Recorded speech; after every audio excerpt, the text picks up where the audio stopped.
Mic check 1 2. Mic check 1 2. Hello, hello. Hopefully this is working. I think it is.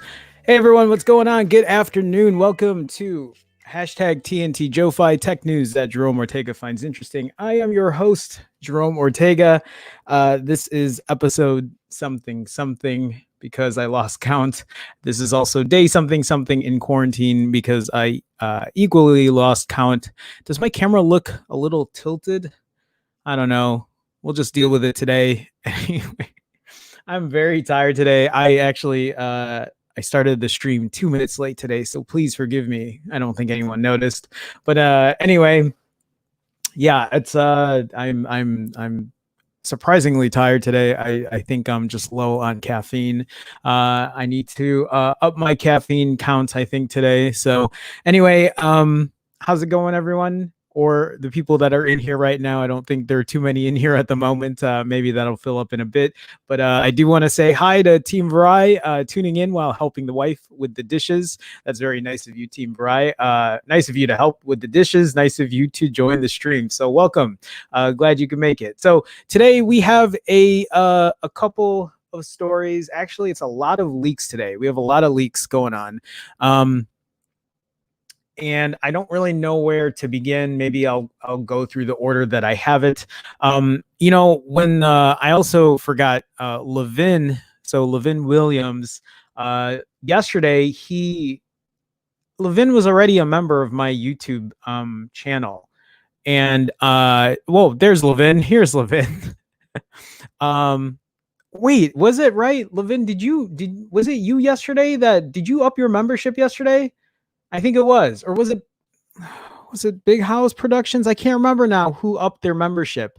Somebody upped their membership, and I wanted to thank them, but it was right after the credits of the show started to run, and I had to run and do other work. So I'll have to double check. But speaking of the support, Levin Williams with a $2 super chat. Levin saying, hello, everyone listening while at work. Levin, thank you so much, man. Thank you for that support. Thank you for the continued support as always. Always appreciate it. Means a lot to me, man. I can't remember if it was you now from yesterday. I have to double check. Either way, I have somebody to thank. I should really take the time and take a look at it. I just haven't had time. Yesterday, I was literally working, I think, was it like 18 hours? Actually, you know what I'm going to do right now? I'm just going to double check my my stats here and just make sure that I'm thanking everybody I need to thank, because it would not be right of me to not do that. So let me see here. Somebody, I can't remember who did it. I don't know. It's not even showing. Somebody did something yesterday. I will double check. It's okay. It's all right. We'll get into it later. Let's go ahead and get into news leaks. There are leaks when it's coming to the Pixel 4a, Pixel 5, Pixel 5 XL, and then today I read about a leak for the Pixel 4a 5G. Have you guys heard about this? I have no idea what's going on with Pixel anymore. I have no idea what's going on with that lineup. There are leaks with the OnePlus Nord. There are more leaks coming with the iPhone 12 or the 12 Pro. There's a lot of stuff going on. So we're going to go ahead. We're going to take some time. We're going to go into it. Will is in here. What up, stream? What up, Will? What's going on, man? Welcome. Nice to see you. Hopefully, are you working today? Maybe it's your day off and you got some time to chill with us and hang out and talk about phones. Maybe you do. If you do, welcome, Will. Appreciate you stopping by. Paul Hendricks is in here as well. Hi, Paul. How's it going, man? Welcome to the stream. Nice to see you again. All right, so let's go ahead and let us talk about. You want to talk about the Pixel first? You want to talk about the OnePlus Nord first? Let's go with the Pixel, because I think I have a segue with it. Levin is saying, oh, I had to resubscribe yesterday after the stream ended. That might be it. Maybe that's what it was. Because I was like, I swear Levin's already a YouTube member, but Levin, thank you. Regardless, thank you for the support either way. Will says, I work every day. I feel for you, dude. I guess I work every day too, but it's behind a computer and not doing what you do, man. So much respect to you for the work you do. Paul says, totally off topic. How do you get sweat stains out of your caps? So I literally I will go through my hats and I'll hand wash them. And I usually do it with mild detergent or mild soap. I know that's off topic, but Paul, we can talk about that later. Remind me, and I'll you can DM me or whatever. I have so many things going on, so I haven't been the best about responding to everybody lately, but yeah. It's such a weird question out of nowhere. Anyway, let's go ahead. Let's go ahead and start with the Pixel 4a, Pixel 5, Pixel 5 XL, Pixel 4a 5G. That's 4 different devices right now, and we know absolutely zero about it except rumors and leaks and purported images. And I don't know. I think I can't remember who said it, but they said it very succinctly when they said this phone is like a unicorn, because we have no idea what's happening with any of these Pixel phones at all. I think this is the 3rd or 4th day in a row I'm talking about Pixel rumors, and I think every day that passes by, I just get more confused about what's happening. So this article from 9 to 5 Google says Pixel 4a, 4a 5G, and Pixel 5 explained, making sense of Google's 2020 smartphone lineup. They're not even talking about the Pixel 5 XL in here at all then. So way back in February, we started tracking a few Pixel code names, and it wasn't until today that we had some sense of what these phones actually are. Google put their retail names in the Google app, and for those of us who have followed the Pixel series for several years, I am included in that person or that group of people who's been following Pixel and Nexus devices for years and years, they might seem like a bit of a curveball. Curveball is putting it nicely.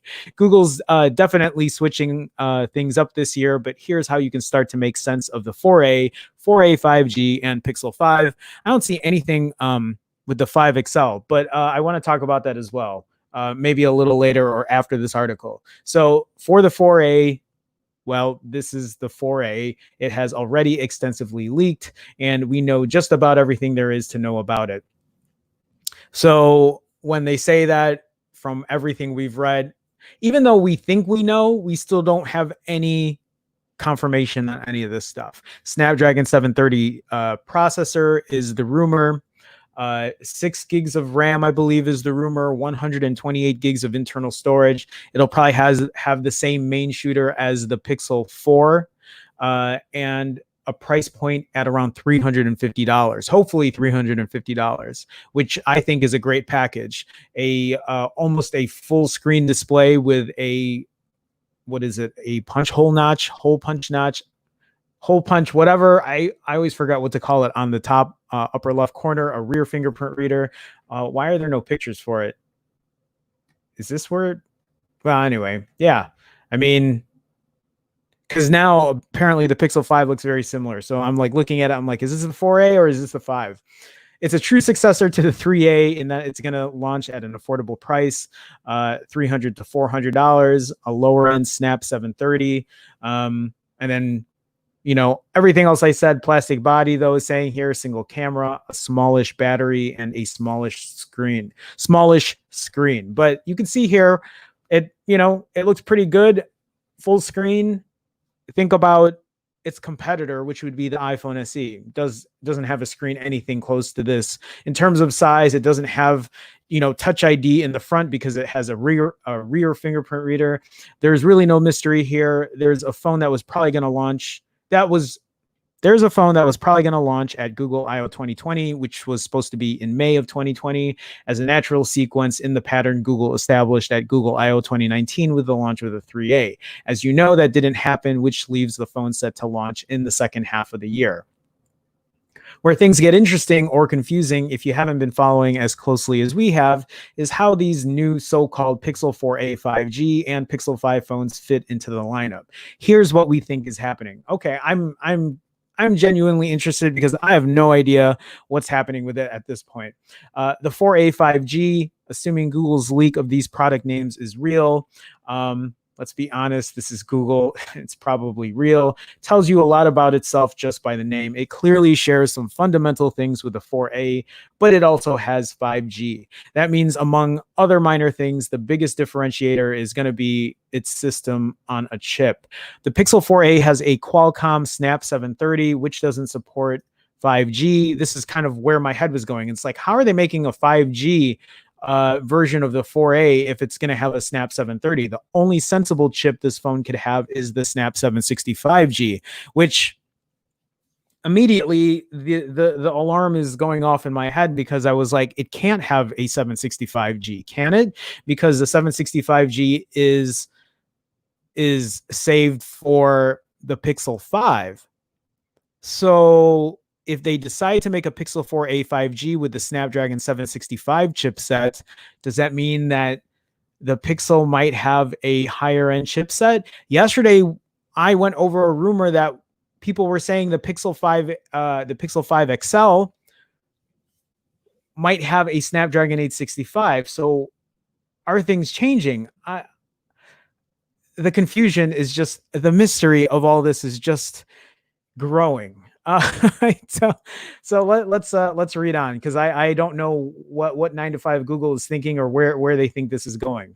But recently, a couple of Pixel 5 renders surfaced. Remember that Pixel 5 XL leak? This is the one I talked about yesterday. After today's Google app info dump, we're pretty confident that that phone is actually the Pixel 4a 5G. Interesting. So this is what I talked about yesterday, was this phone that people were saying might be a Pixel 5 XL. And now I guess 9 to 5 Google is thinking this is not a Pixel 5 XL, but this is a Pixel 4a 5G. Huh. So with a better chipset. Okay. this would compete then directly with the OnePlus Nord, which is probably not even going to launch in the US.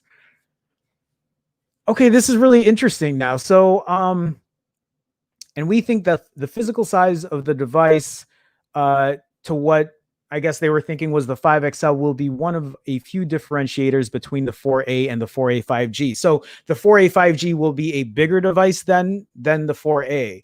So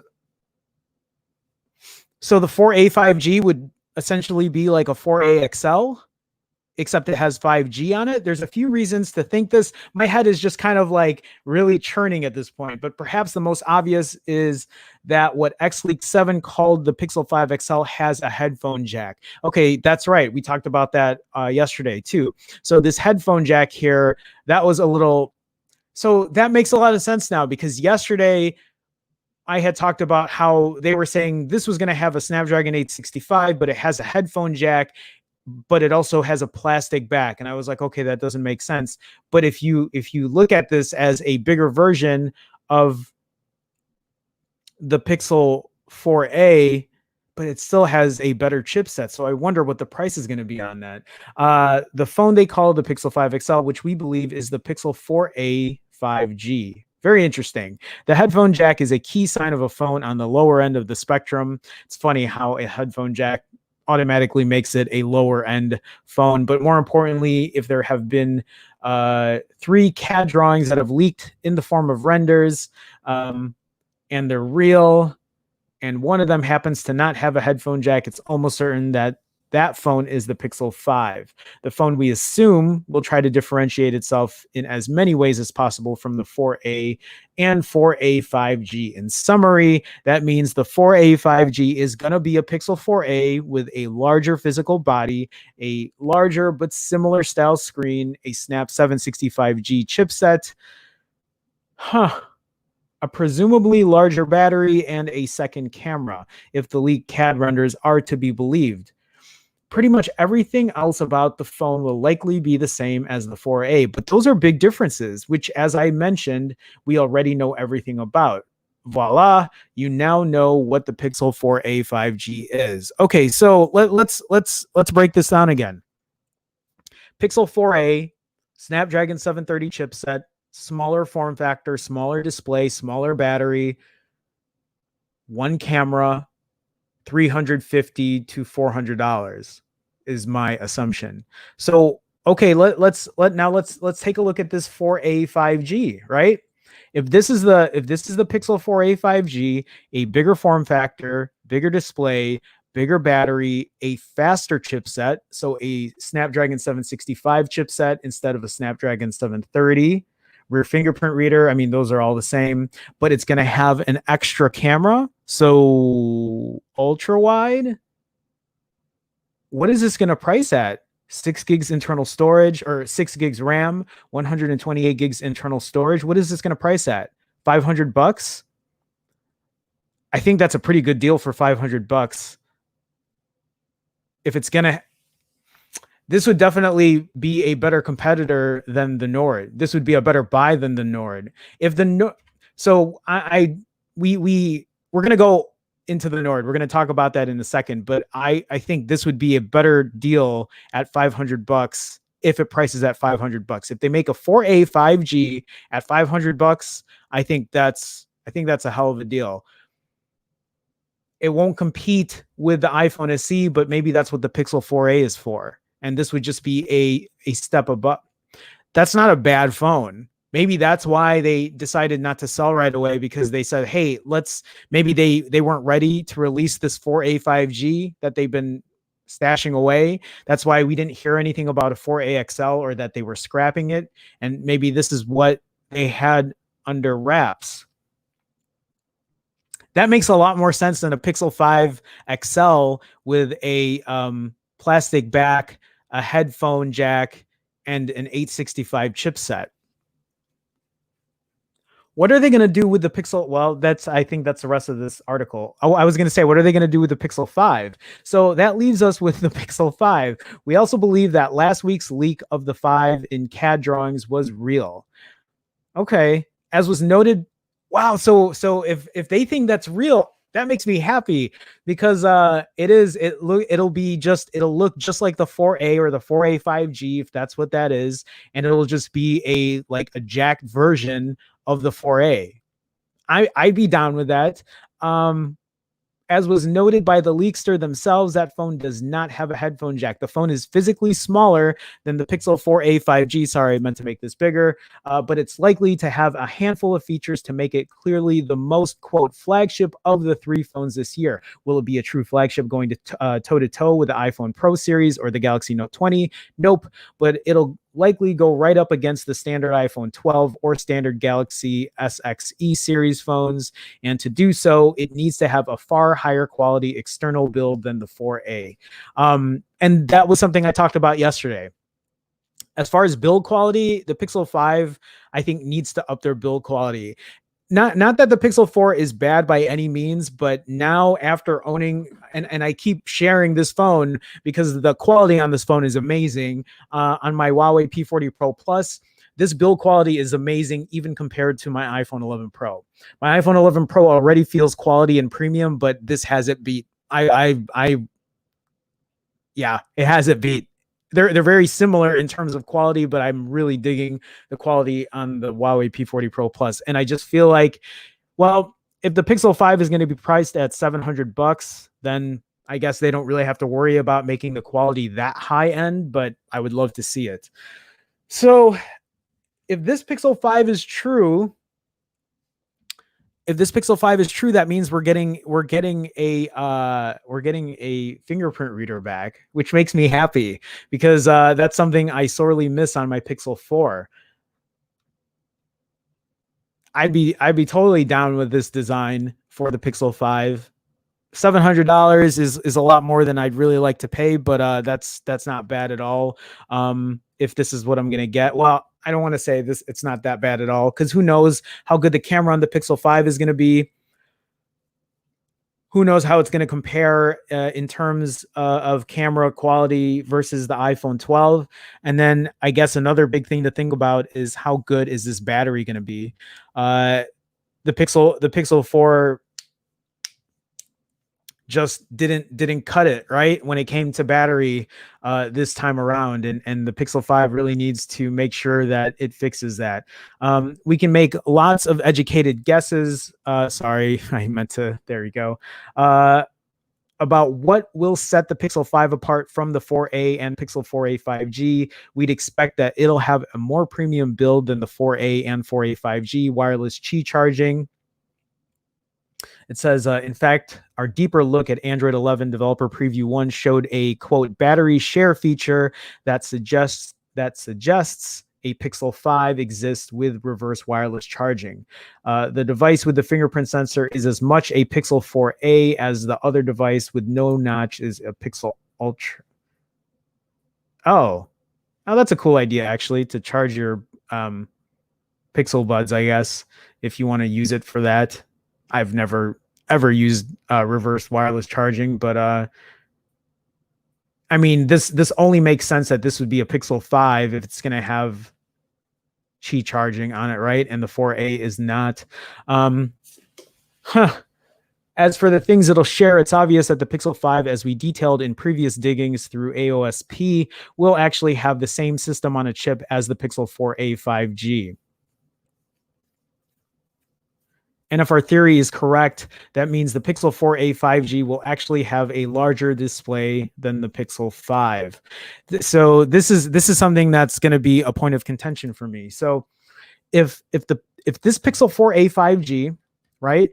If this Pixel 4a 5G up here is going to have the same chipset as this Pixel 5, and this 4a 5G is going to have a bigger display, it's going to be priced cheaper, it's going to be a tough sell for the Pixel 5, I think, unless the Pixel 5's cameras are going to blow the 4A's out of the water.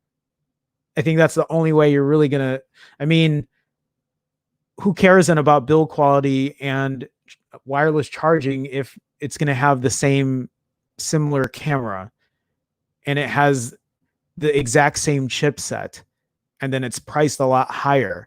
I don't think people would spend more money for wireless charging and better build quality, would they? and a smaller display. That doesn't make sense. That in a marketing world, that doesn't make sense to me. But not even really just marketing in general, just like logic. I think for a lot of people would be like, why would I pay more money if it's the same performance and it's a bigger display and it's cheaper and the camera is essentially the same? Am I right in that thinking? If the pieces we put together are correct, the third Pixel for 2020 will be a Pixel 5 that's between the Pixel 4a and 4a 5G in size, with the Snap 765G and probably a handful of other features, like improved build quality and wireless charging. That's not enough to make the Pixel 5 worth it, to make it stand out as a higher end. If the CADs are to be believed, it'll have the same camera setup, at least on the outside, as the 4a 5G. Again, this is not a good selling point for the Pixel 5. If the CADs are to be believed and our theory is correct, all three phones will lead behind face authentication and solely in favor of fingerprint sensors. Thank God. Also known as Pixel Imprint. I forgot that's what it was called. What about the Pixel 5 XL or Pixel 5 Ultra? Long story short, there's no evidence that either the 5 XL or 5 Ultra exist. Google is hyper leaky, as we saw both earlier this year with the original leak of the code names and today with the leak of their associated product names. So we're going to roll with that. Don't expect Google to come out of nowhere later this year and launch a true successor to the Pixel 4. We don't think it's happening. Really interesting. I didn't expect this from this article, and I think it helps clear a lot of things up for me.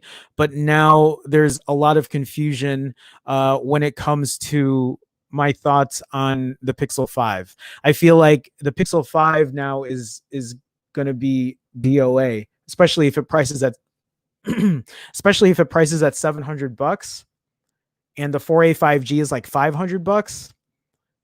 I would have a hard time recommending the 5 for better build quality and wireless charging. Doesn't seem worth it to me. For an extra $200, I mean, why even call it a Pixel 5 at that point? It's like a 4a 5G, what? Plus minus. It's a smaller display, smaller battery, probably same chipset, same camera, or a similar camera. I don't know. All right, let me get into chat here. Man, I don't know. It doesn't make any sense. It really doesn't. Why 2019 is in here. Hi. Hey, hey, Y. Hi, Y. How's it going, man? Welcome to the stream. Nice to see you again. Will says, Jerome, are you streaming with us tonight? Yes, I think so. I just got to double check on my schedule. I don't think I have anything else going on, so I should, or at least for a bit. Also, for anyone here tonight, I will, please, even if I'm not there, Friday Night Tech Talk, I don't know whose channel it is on tonight. So, Will, if you're still in here, excuse me, let people know. Or if Brian's in here, Brian's usually up to date with that as well. So, sorry, dry throat. It's not COVID. Hopefully not. Next is Pixel 5a XL 5G Pro Max Plus. Why 2019? Thank you. Paul says, how about that Cuban dude? Didn't he have a 4a? That's right. He did. Yeah. What happened to that guy? Where is the 4a? Where is the 4a? But he might have, maybe that's all he got. And now there's nothing else new to report about it.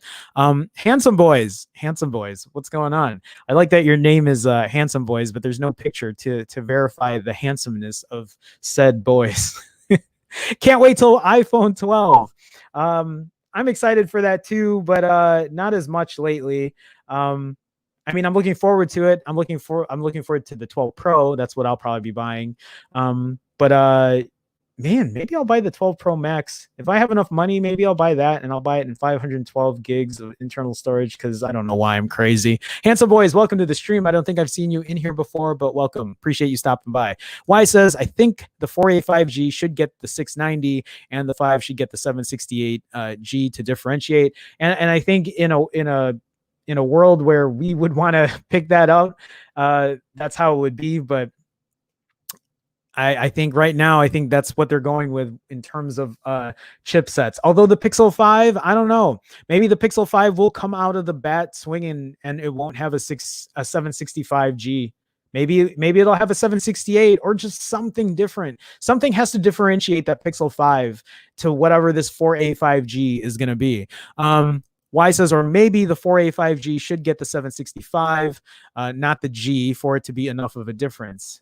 Yeah, but so for me, I'm just like, well, why even downgrade it at this point? If they're going to put a 765G, let them put a 765G in there.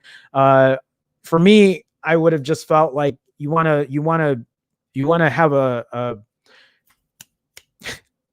have a player on your flagship smartphone, put the 865 in the Pixel 5. Just get it done. Put it in there, charge your $700 or whatever. Let it compete with the iPhone 12. And I think that would be a much better contender than throwing a 765G in there and charging $700. But that's me. Ahmed is in here. Husamadeen. What's up, guys? What's up, Ahmed? Welcome to the stream. Nice to see you, man. Team Verizon says, with each passing day that we get Pixel news, the more my faith in Google's hardware business is restored. Is it? I don't know if that's sarcastic. This actually made me a little bit excited, but now I'm a little weary of the Pixel 5. If that 4A 5G rumor is correct, I would totally buy that 4A 5G. I would buy that over the 4A, especially knowing that it'll have a 765G in there. And if it's going to have an extra camera, like a wide angle, I'd love to test that wide angle out. I'd love to test it out against my P40 Pro Plus. Also, by the way, guys, this weekend I'm going to be working on editing my first video for the P40 Pro Plus camera comparison versus my Pixel 4. Actually, I might go out today and take a little more shots, so we'll see. Ryu, Eugene, welcome to the stream. I don't know what Google is doing. I don't think a lot of us know what Google is doing at this point. It's like they're not even trying to sell phones. Hackney Man is in here as well. Hackney Man, welcome. What's happening, stream? Finally, the weekend. It's been a long week, Hackney Man. I appreciate you stopping by. Thanks for making it to the stream. Team Verizon says, personally, any news is good news for me. Hackney Man says, any thoughts on the Nord selling out before consumer reviews are in? Seems crazy. They have pre-orders before the actual keynote. What do you make of that? I mean, it's going to sell out. I think the hype is there. People are going to buy it. There's already a ton of news here that the States, people in the US aren't going to get it probably at all. A very limited supply. And when I say limited supply, it's I think the only people in the US that are going to get it, MKBHD, other high-tech YouTubers that I don't know the names of. This goes to show how often I watch other tech news. And I rarely watch MKBHD at that point, but Hackney Man, I don't think you're in the States, are you? I forgot. But I think in India is where it's mainly going to sell at a really good price. I've heard the rumors are saying it might sell for $550 US, so whatever that is in euro or pounds in Europe. Yeah, it's going to be expensive elsewhere except in India. But we're going to talk about the Nord in a minute. So just hold your thoughts there. We'll talk about it later. So I think the Pixel 4a with the 730 will be $349 for 64 gigs, $399 for 128 gigs, and the 5G will be $499 for 128. And that's what I'm thinking too.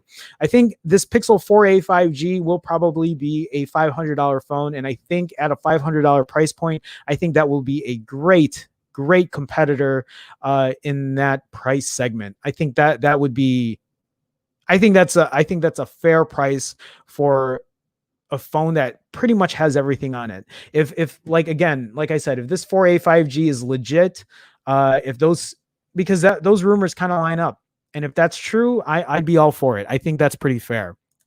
Javier is in here. Javier Hidalgo, welcome, man. I ended up getting the 8 Pro and did some camera comparisons with the Pixel 4 recently, and OnePlus has really upped the game in the camera department, like heavily. That's good, man. I've heard good things about that as well. I wish I had one to do a proper test, but thank you for sharing that feedback. I know a lot of people have said good things about the 8 Pro, but I've also heard some other things too, kind of mixed. But that's great. And it's nice to know that they've stepped up their game. That really is. Especially at how much? I mean, I'm still not on board with the price point, but it's still cheaper than what you can get in terms of a Snapdragon 865 here in the US. So thank you, Javier, for sharing. Appreciate you stopping by, man. While the Pixel 5 will be at $549, $649 with the 768G. I don't know if it's going to come with that 768G, man. 128 and 256 gigs internal storage. Pixel 5 Max, 865 at 699 and 799. I think these are dream numbers, man. 699, $700 with the 865 for like a bigger version of the Pixel 5 XL. I mean, I'd love to see it, but we'll see. Sean says, "What up? What up, Sean? What's going on, man? Welcome to the stream." I don't know if you caught any news about this Pixel 4a 5G, but I'm kind of stoked if that's a legit thing that's happening right now. Team Verizon says maybe Google silenced the dude with the 4a. Plays the X-Files theme. I would hum that right now, but I'd probably get a copyright notice on it. Why it says, "Oh, forgot to mention in my predictions, the 4a 5G would get the 765. There you go. Javier says, "The Pixel line really needs to do something unique to draw the attention of consumers to want the phone. I don't think it can, though, given the history of poor sales." You're not wrong. You're not wrong. Hackney Man also says, "Not holding my breath for a big enough battery in the new Pixels." They like trolling. Paul says, "Maybe the 5 with an 865 because that'll drop in price with the 865 Plus available." And that's a good point too. So I think if this Pixel 5 wants to stand out from this 4a 5G that's coming out, the Pixel 5 probably needs something like the 865 in it. But for me, I would rather have them have a much better camera sensor. Like here's my thoughts. If you're going to use the same chipset, if the 4a 5G and the Pixel 5 are both going to have the Snapdragon 765, which is crazy to think about, if they're going to both have the same chipset, then I would like the Pixel 5 to have a camera that blows the Pixel 4a and the 4a 5G out of the water. Are they going to be able to do that? I don't know. I really don't know. I feel like every new Pixel phone that comes out, we're getting diminishing returns on the camera. And I'm not saying that in a bad way. The camera is really good, but I feel like Google isn't able to up their game in the camera department because I feel like they reached a really high bar. And I don't know where else they're going to go. Now that they have astrophotography mode, there's only so much more you can do about capturing low light for 2 minutes. Like I think we need some other things. And for me, I feel like maybe it's time they really put a better camera sensor in the Pixel 5, completely overhaul it, figure out the AI for it, combine the two, and then make it like stand out. Those are my thoughts. I that's what I would hope in that respect. Hackney Man says, "I'm in London." There you go. I didn't think you were in the US. That's right. So Sean says, "I'll wait until the price comes down." There you go. Lucas is in here. Lucas, what's going on, man? Welcome to the stream. I was talking about you. I know you've been messaging me, and like Lucas, I've been very busy. I feel like a lot of you guys message me, and I thank you guys for that. I try to get back to you when I can. I have messages all over from this channel, from my other channel, from all the work and clients I have. So Lucas, welcome to the stream though. If the Pixel 4a and 5 series will max out at dual cameras in 2020, which was a trend back in 2018, it will be one of the very few phone series, if not only phone series, with dual cameras in 2020. That's a good point. I didn't think about that. The thing I feel, and I said this yesterday though, like for me, if you want the honest truth from me, I really wouldn't mind so much as long as the cameras were outstanding. If they were amazing cameras, if it had the best shooter in the world, if it had the best main shooter, if it had the best ultra wide, I really wouldn't complain much about missing some things. But is it going to be that? I don't know. I really don't know how good this Pixel 5 camera is going to be. Is it going to be levels above the 4? I mean, think about the Pixel 3 and the Pixel 4. How much improvement in the camera department did those phones have in between each other? I have my own camera comparisons and I really don't remember anymore because I've been doing so many, but from what I remember, I don't think the 3 and the 4 were that drastic of a difference. I think I found more of a drastic difference with the Pixel 4 and the iPhone 11 Pro when it came to night mode or night sight, whatever you want to call it. I think that was the last time I was like mind blown. You want to know the last time I've had another mind blowing experience? Nothing until until I got this P40 Pro Plus. At least so far in using the telephoto camera. I will have to give you my other thoughts when it comes to the rest of the shots, but that'll be coming soon. So this weekend, that's what I'm going to be working on. Anyway, Lucas, welcome. Sanjit is in here. Sanjit, I think Pandey. Sanjit, welcome to the stream. Pixel 4a versus the OnePlus Nord. Any thoughts?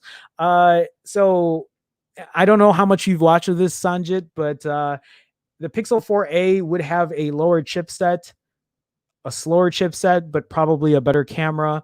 Probably so not as good performance wise, probably not as good battery wise either. But this Pixel 4a 5G that I have up here, if I don't know if you watched that, Sanjit, or not, but this 4a 5G would, if these specs are correct, would have the same chipset, probably a better battery, probably equal performance to the OnePlus Nord, but most likely a better camera experience. So, and a probably maybe a $500 price point. That's purely a speculation at this point. But it also depends where you're getting it from. So like, if that OnePlus Nord gets released in India for under $400, I think that's going to be cheaper than what this Pixel 4a 5G comes out anywhere in the world. But I think the 4a 5G would be the better phone camera wise versus the OnePlus Nord. But we're going to talk about, man, I can't believe we've talked about this for so long, because this is not what I expected to read today as far as what's going on with the Pixel. So anyway, Sanjay, welcome, man. Y says, what if after all of this, both fives get the 865 in the same prices, but 128 and 256, they would be killer deals? I agree. I really think the Pixel 5 needs to stand out then. Put the 865 chipset in there. $1,000 for the 256 gig for the XL, and the 900 for the normal would still be cheaper than a lot of other flagships. That's also a good point. Lucas says Google Pixel line succeeded because of HDR plus. Now, when all other companies have their version of HDR plus, Google really needs to up their camera hardware game, and that's so true. Lucas is right, and it's not even HDR plus, right? It's the fact that like a lot of people have been porting Gcam and using similar algorithmic like processes to give better camera results in a lot of respects to what's been happening, I guess, in the AI game, right? There's a lot of things that are happening with the Pixel series, and it's something that I'm looking forward to. Today this 4a 5G kind of like surprised me, and if these rumors are correct, I'm really excited about that. So we'll see. So we're going to go ahead and we're going to move on from the Pixel. We spent 40 something minutes talking about the Pixel. Again, not what I expected today, which means I won't be able to get through the rest of the stories, but we're going to talk about the Nord next. But before I talk about the Nord, for everyone that's in here, please, real quick, if you guys haven't had a chance, please hit that like button. I know that sounds really cheesy, and that really isn't how I roll, but hitting that like button really helps me out. It helps support the channel. Also, if you guys are not a subscriber, please know that I stream weekdays, Mondays through Fridays at 2 p.m. Central. And if you want to get notified, please consider being a subscriber. Hit that subscribe button. Hit that bell notification if you want to get notified when I stream. Again, I stream every day or every weekday at 2 p.m. Central. I do make other higher end production videos, but it's been a minute. But I am working on one right now with the P40 Pro Plus. I'm doing a camera comparison with that, so stay tuned for that.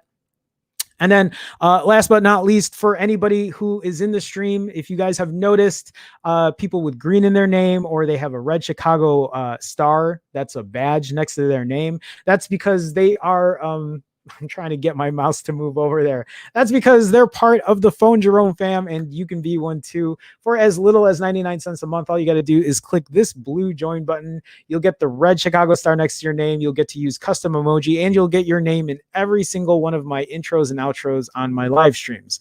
Again, you could do that for as little as 99 cents a month. There are different tiers, though, that give you other perks, but that's just what I want to talk about today, is that if you can't find that join button, you can go to youtube.com/Phone Jerome /join. And that's it. That's my marketing thing. So either way, guys, I know times are tough, and I totally get that. So like, even if you can just like and subscribe, I would appreciate it. That really helps support the channel. Again, I wish I didn't have to spend time doing that kind of stuff, but like, if this is something I want to do daily and continue to do so, like trying to get that support is as like, even whatever ways I can get that support is just a way for me to keep doing what I'm doing. So let's go ahead and oops, sorry, I didn't mean to do that.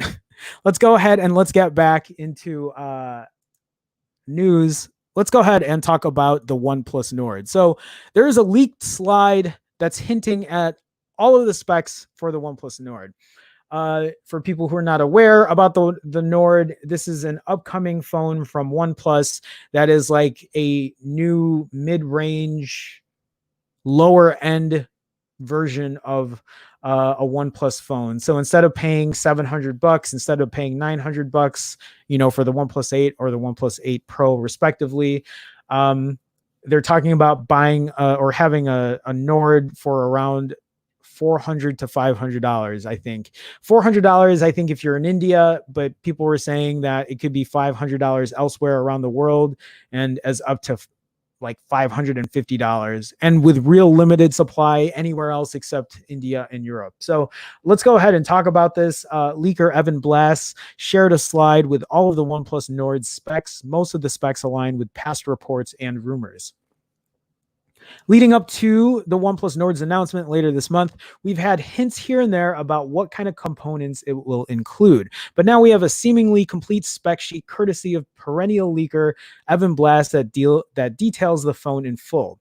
He said it came from a tipster who took part in a virtual training session, but was also quick to point out it may not be accurate. Well, that doesn't really make me feel good about reading it.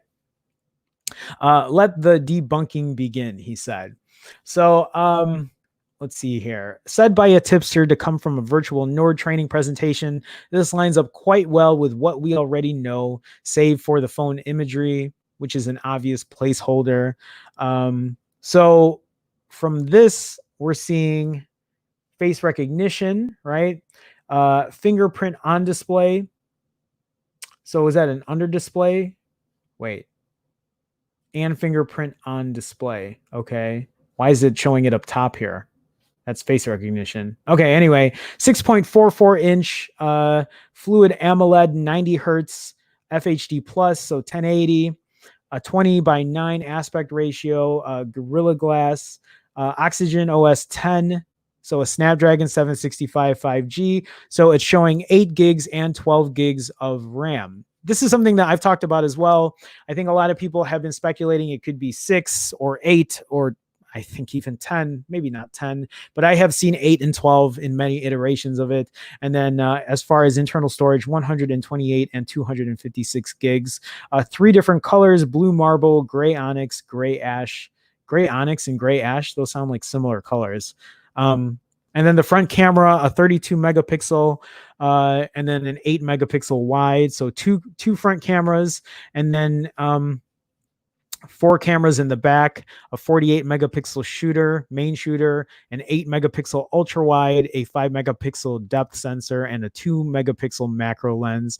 It features NFC, Bluetooth 5.1, linear motor vibration. I don't know if that's just better haptics. And then as far as the battery, a 4115 milliamp hour battery. So a pretty big battery, and then warp charging 30T. So what is that? 30 watt wire charging. Is that what they're saying? So according to the slide, okay, we're not going to go through all this because I just talked about all this. So they're talking about these 3 colors. I think this article was saying that this color doesn't line up with what they have, but I'm not really too worried about that. I just wanted to get through the specs here. Yeah, and it's more stuff about the camera. Again, like as much as I want to like dig into the camera details, I think the better way to really see how good the camera is just by testing it out and actually using it and seeing how good it's going to be. Maybe the most surprising part of the slide is the battery listing having a 4115 milliamp hour capacity. We were expecting it in 4300. The fact the phone will feature a 5G modem built into its processor and is likely to help with battery life, but but we'll have to see how it performs in day-to-day use. So with OnePlus set to detail the Nord on July 21st, we won't have to wait much longer to see the official spec sheet. When is that? 11 days from now, so about a week and a half. Until then, keep an eye on our rumor roundup, blah, blah, blah, blah, blah, blah. So that is the OnePlus Nord. I mean, I guess those specs are pretty much what we've been expecting. It's hard for me to get excited because I don't think it's going to be coming into the US. And I said this before, if this phone is going to price over $500, I don't know if I'd buy it. Like I'm thinking about the specs, and like that's a nice spec sheet for $500. But if it sells for more than that in the States, because again, they were saying it could be as high as $550. Here's the thing is, like, I don't know if $500 is worth it for me because I don't know how good these cameras are going to be. That's my honest opinion. That's how I feel about it. I think at first I was hoping for a lower price anyway, but with the Snap 765, $500, like right now in my head, I keep thinking about that 4A 5G we were just talking about. So right away, I'm just like, well, if the 4A 5G price is at $500, I just don't think the OnePlus Nord is going to have a better camera than the 4A 5G, if that is an actual thing. But then who knows if the 4A 5G is even going to price at $500? If like I could be crazy and say that they're going to price it at, $500 for sure, but we don't know that. For all we know, Google might just be like, yeah, 4A 5G, it has 5G on it. So immediately, or, it's just like 5G automatically means that it's $600, $700. I mean, and it wouldn't be crazy to say that, because if we're thinking about other phones that are out right now that have the Snapdragon 765G chipset, like the LG Velvet, that's pricing at $700, I can only imagine where they're going to price this phone at. But if the Nord is going to be, I don't know. There's so many rumors. I don't know what's real anymore. And I think I'm starting to lose focus on like what anything should be priced at this point. Okay, let's move on. I see Big House in here. Big House Productions. Hello, all. What's going on, Big House? Nice to see you, man. Thumbs up. Thank you, man. Appreciate it. Appreciate your support. Ronaldo is in here. What's up? I'm running late, Ronaldo. You're all good, man. We had a really long discussion on the Pixel, because there are new rumors out about this Pixel 4a 5G, and I don't know. It kind of got me hyped, but also we don't know what's real or what's not. But Ronaldo, welcome, man. Welcome to the stream. Nice to see you. Okay, so let me see here. Ryu says OnePlus had a best meme competition to give away a Nord. NordVPN didn't win. Ryu says the cameras are going to be average. I mean, so that's kind of how I feel, man. I feel similarly. I feel like their camera game is not there. I feel like the OnePlus Nord would be a good phone for people who want like a really fast, fluid experience, but I really don't think you're going to get the camera. You're going to get the camera quality that a Pixel 4a would most likely give you. Lucas says there are leaks going on recently that Nord will start around 330 euros in India, which is a competitive price, but 500 euros in Europe, which is dead on arrival for these rumored specs. So Lucas, I said this exactly the other day, exactly, because I think 500 euros is around 550 in the US. And I said, I wouldn't spend that money like that. It's just not worth it to me. I really, so for me, I said that in that stream, I said for $500 in the US, I think there are better options. I think it opens the floodgates of what else you could buy at a $500 price point. I mean, yeah, I don't see the point. In India, sure, that's a great price in India. But if they're not going to price it in that price range anywhere else, I don't see it selling the way that, that it would at a lower price point. Ryu says, I don't know why they're going with quad cameras, though. If it's going to be average, why add more cameras? Exactly.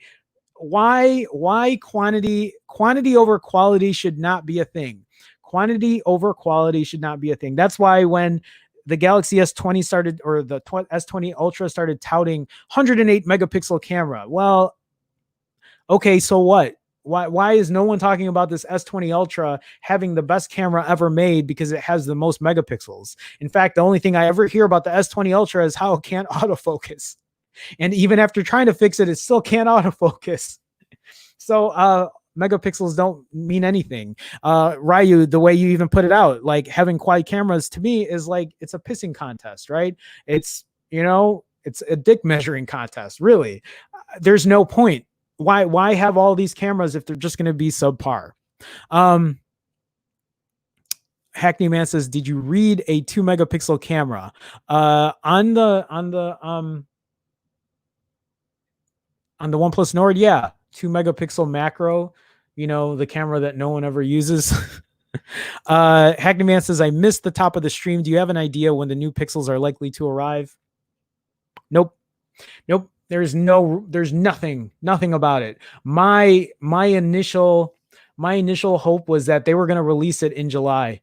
I still think that there might be a chance that the 4A might be released in July, but now after hearing about the 4A, the Pixel 4A 5G, I think, well, I don't know. It could still release in July, but then, you know, Hackney Man, I've said it for a while now. There are rumors that are saying it might not get released until October, but I feel like something is still going to come out this month for the Pixel.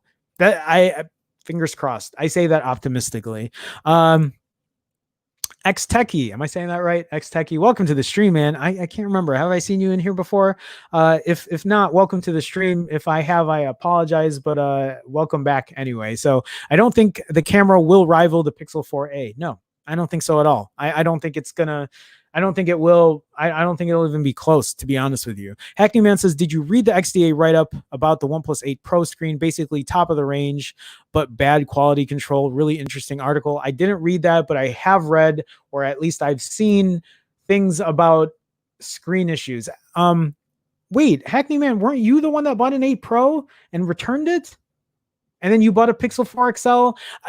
I'm so sorry if I'm getting people mixed up. It's just, it's so hard for me to remember everybody. And like, I have multiple channels but anyway, I didn't read it, but yeah, maybe, man, I should just open up my Discord to everybody. So I have a Discord, guys, where we talk about phones, and I also have my other channel about fasting, but that's usually up for a higher tier of people. But I was thinking about opening it up just to like paying members or whatever. I don't know. We'll see. It'll be a good way to bring up discussion at least, or share links like that. Ryu Eugene says the 8 Pro has camera performance to rival the Galaxy phones. There you go. I don't see them putting that same quality in a cheaper phone. And Ryu, that's exactly what I said too. I said that the other day. I said that yesterday. I said, why would OnePlus put cameras in there that's going to be better than the 8 or the 8 Pro? So I feel like they're not going to try to do that. I don't think that's going to happen. Lucas says also OnePlus should have used a main plus ultra wide plus telephoto on Nord instead of going with a gimmicky camera setup, including a macro and depth sensor, just to call it quad camera for marketing purposes. Exactly. This is the thing that, like, as a tech YouTuber, as people who are in here because like we appreciate tech, I think we can scream this on the mountaintops all day, and these companies will never stop doing that because they know that's what sells. They know that there is that group of people who know nothing about phones, who walk into a store or they see something and they're like, yeah, but that has 17 cameras versus this one that has 2. I want 17 cameras. I'm going to use all of them. You don't know what I do with my phone. Who cares if the quality isn't as good? There are 17 cameras. Can you do this with your phone? I don't know why I keep going on. Sean says, if the Pixel dual cameras is better than most triple cameras on other phones, that would be impressive. There you go. I'm not the biggest camera or selfish guy. Camera is one of the least things I look at phones, but the Sony might persuade me. I've heard so many good things about Sony. That Xperia 1 Mark II, I think a lot of people are hyped about, and good. I'm happy for Sony. I was trying to think. I'm like, who am I talking about again? I'm happy for them to have a device that that's kind of getting some fanfare, because Sony's been kind of out of the game for a bit. So, okay, I think I need to move on. We're at the hour here, but I wanna. Okay, we're going to talk about this. I'm going to talk about my Huawei P40 Pro Plus before I end the day. But I just want to put this out here because right now, the Apple Watch Series 3 is hitting an all-time record low price of $169 at Amazon. So this is actually the lowest I've seen for the Apple Watch Series 3. I have an Apple Watch Series 3 right here. I bought this for $229. I have the bigger version. This is the 42 millimeter one. And I noticed that Amazon has the 42 millimeter one at $199. So it's even cheaper. So this used to be $189 for the 38 and $229 for the 42. And right now it's $169 and $199. So, right. Yeah. Something like that. Or I bought it for $219, whatever. Either way, you can get either Apple Watch right now for under $200, which is a super cheap price. The Apple Watch Series 3, like I love using this watch. It's a great watch. I'm not an Apple guy, but it does it really well. It does it really well. And I got to give credit where credit's due. So the best selling Apple Watch Series 3 is down to a record low price of just $169 at Amazon. That's a $110 discount and the best Apple Watch deal we've seen this year. So it's packed with health and fitness focused features. The smartwatch tracks activity, workouts, calories burned, and offers 24/7 heart rate monitoring. I think a lot of us know what this Apple Watch is about. I just wanted to share this because if you are looking for a deal, today might be the day that you get it. So, yeah, you can grab it from Amazon for $169. It's available right now for $169, right? And then the 42 version is $199. Like it's super cheap, super cheap. I recommend it because I feel like it's the best smartwatch that's out there. I don't think anything is really able to compete at this point. But yeah, just thought I'd share. So for anyone that needs it, it's on Amazon. Just type in Apple Watch and then $170 for a 38 millimeter. I mean, you got to have an iPhone, right? So if you don't have an iPhone, then it's not a good deal. Otherwise, it's not a bad price at all. So anyway, that's it. That's all I wanted to share with that. So what we're gonna do now, I want to talk about my Huawei P40 Pro Plus. I've been kind of giving daily updates, which is kind of fun for me. I don't have a ton of daily updates to share today, but I have a couple things I want to talk about with my P40 Pro Plus. And I don't know if Lucas is still in here, but I want to thank Lucas because Lucas was actually has been very helpful in giving me info on the P40 Pro Plus. But let me get back into chat here. Kyle is in here. Pal, what's going on, man? What's the name of the other channel? Can't find it. Kyle, go to @finally_fasting. I can make a banner for it if you really want to, if you need it. But it's also all my other socials as well. Just FYI, if you guys want to check out my other channel, it's called Finally Fasting. It's not for everyone. Like, it's a channel where you see me work out. Like, you'll see me doing push-ups and riding my bike and me talking, and you'll see me eating. Like, I'll literally eat 7,000 calories in like 4 hours on that channel. It's about me losing weight. It's about me losing 85 pounds in like 9 months or whatever. So again, it's not for everyone. That's why I never really talk about it here. That's why I was thinking about combining the two combining it, but I'm like, people are gonna not understand. It's like Jerome's talking about phones, and then now he's talking about not eating for 3.5 days. Anyway, that's it if you want to check that out. So let me see here. Hackney Man says, yeah, good memory. There you go. I had both OnePlus 8 and the Pro. The Black Crush was real on my units. The XDA article basically goes in depth into why so many people reported screen issues. I'll have to take a look at that. Thanks, Hackney Man. Thank you for sharing that.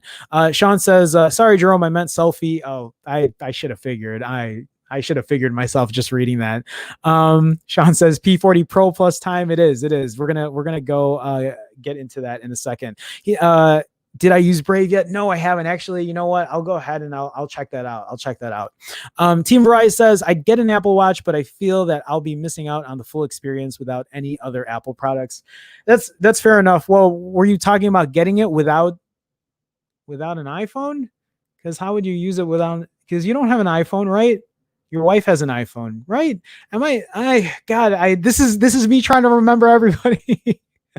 But yeah, I mean, don't buy an iPhone or don't buy an Apple Watch if you don't have an iPhone, unless you're talking about like not having earpods or AirPods and a MacBook or something like that. But yeah, I can understand that. I can get that. I get that. Lucas is saying Apple Watch plus an Android phone equals no go. No, you're right. If you want to use an Apple Watch, you need to buy an iPhone too, for sure. Definitely for sure. Then you buy an iPad and Apple TV and MacBook Pro, and you're hooked.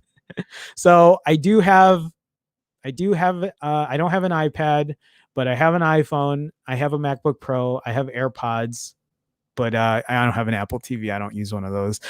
Daniel is in here. It looks like TikTok is getting hit for the same kind of security threat as your new phone. I saw that. I was actually going to talk about that today. And actually, I have this article that I wanted to talk about. I just don't think I'm going to have time today. But there was an article that I saw here from TechDirt about small internet service providers being forced to eat the costs of FCC's Huawei ban. And that's funny you mentioned that, Daniel, because what's happening in this article is talking about how now all of these other people, all of these other companies and stuff are starting to get feeling the wrath of the US banning Huawei from a bunch of other stuff. And it's funny because this article even talked about how it's like, okay, Huawei's getting banned for no real reason except that there's a threat. And actually, so like this article, I might as well just talk about it since we're talking about it now.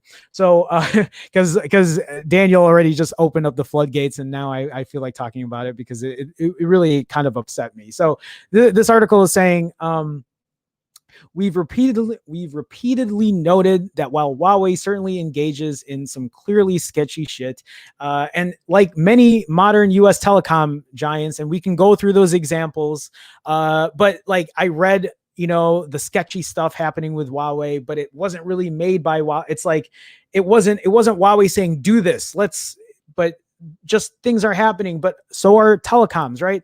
Think of the big telecoms that are just screwing us over or whatever. Anyway, it says here, the evidence supporting the Trump administration's global blacklist of the company has been lacking. I'll say that one more time. It's been lacking. They haven't found anything really to pinpoint Huawei saying that, they're going to like destroy us or whatever, despite more than a decade of accusations and one 18-month investigation that found nothing. The administration still hasn't provided any public evidence supporting the central justification for the global blackballing effort that Huawei works directly for the Chinese government to spy wholesale on Americans. So they're saying there's been some things that have been happening that saying, yeah, like these are things to worry about or whatever. But the one point they're putting here too is they're saying at least some portion of the effort appears to be protectionism driven by US network hardware makers, right? So companies are looking at Huawei as a threat that simply don't want to compete with cheaper Chinese gear. Like, to me, that's what I feel like is the real reason. It's more of a backdoor money thing than anything else. Hey, Huawei is coming up. They're taking over a lot of stuff, but they're not US. So let's just find a way to like get them out of the picture. Someone had a good analogy either yesterday or the other day that was talking about putting an arrow in the knee of like Huawei, right? Some of the effort is also Trump trying to obtain leverage for his often ridiculous tariff and trade war, which at least for some advocates is driven more by partisan patty cake or bigotry than substantive reason. Substantive.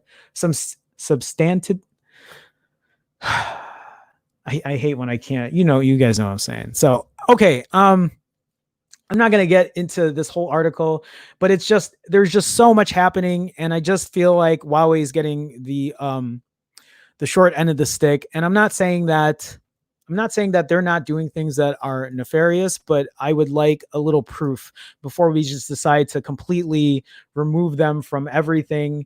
And if it's just Huawei and ZTE, I'll put ZTE in there. Why isn't it everybody else as well? What about everything that's been happening with Google?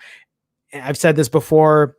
Look at what happened with incognito mode they were still able to collect data. Look at Facebook collecting data. Look at everything that's been like taken from us as far as data and privacy. But when it comes to, I don't know, it seems like they're picking who they want to blackball, right? And I think there is a bigger reason behind it that we don't know. But of course, they'll push the narrative that says, well, no, you don't know. You don't understand what they're doing to you and your freedoms, and they're going to take your guns away. And I'm not going to get into it. So anyway, okay, let's I mean, it's a good segue into my P40 Pro Plus. Let me see here. I'm looking at the other chat. So Big House says, I have 2 iPhones, but no interest in an Apple Watch. I guess I'm weird. No, I mean, I was the same way for a while, Big House. The only reason I bought an Apple Watch was because it went on sale. And I said, you know what? Let me just try the smartwatch again. But Big House, you already have other smartwatches. And like, I know you're an Android guy. I think you're a bigger Android guy than Apple, just like me. But yeah, I don't know. So let me see here. Yeah, Sean saying the US, they're angry about Huawei's dominance. I feel like it has something to do with that. There might be other things too, but I feel like that's a part of it. Kyle says, LMAO, I love how you give up on pronounce. Well, I know there's a way to say it. I just can't think of it right now. Substantive. It just doesn't look right. It doesn't look like it's spelled properly. Substantive. That's how it. I'm just going to put this back on screen because it's Friday, guys. I have a little free time today. So we'll spend some time saying this word. Substantive. That's what it looks like. Am I not saying that right? Substantive. But isn't it like substantive? I don't know. Never mind. Now I feel like I just made an idiot of myself. Daniel says would be great to cover on HLM. It would be. I would love to cover that. It would be a great story to talk about. It's what I kind of talked about on last week's show. I just, again, like, I want to do it. I just don't know how much time I have to do anything at this point. I've been so busy.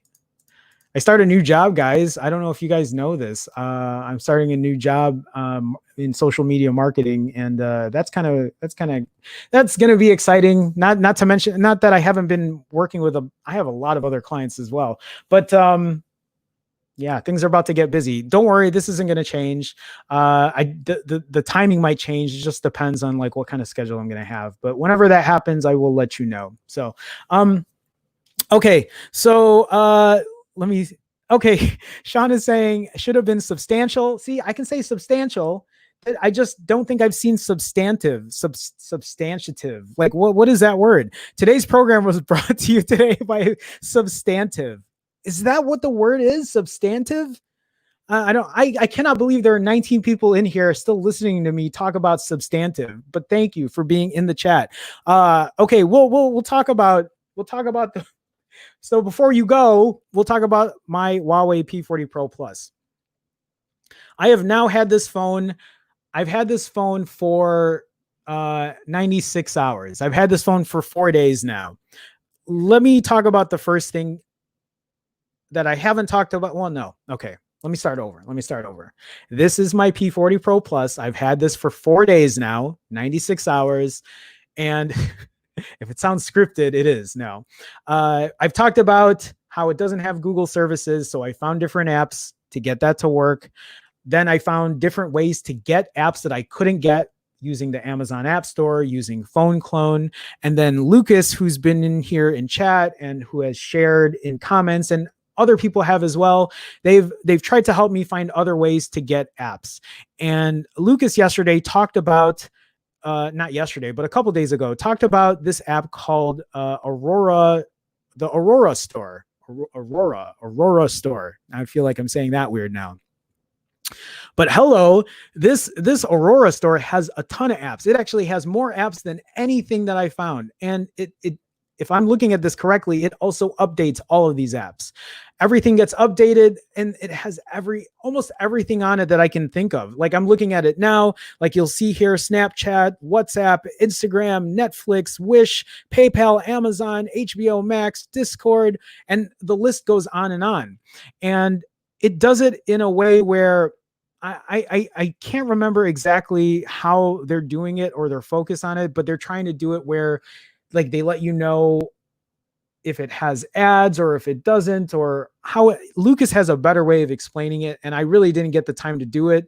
All I really did was start downloading all the other apps I didn't have, but it also has my banking apps on it. And I think the difference here, the one thing I complained about with the phone clone app, even though it works well, is the fact that it will not update your apps in the future. So when other app updates come out, I don't think you're able to take advantage of those updates unless you use that phone clone app again to move the file over or to move the app over. But with the Aurora store, you're able to just get, so I'm just going to hit more just so we can look at the list of other apps that are on here.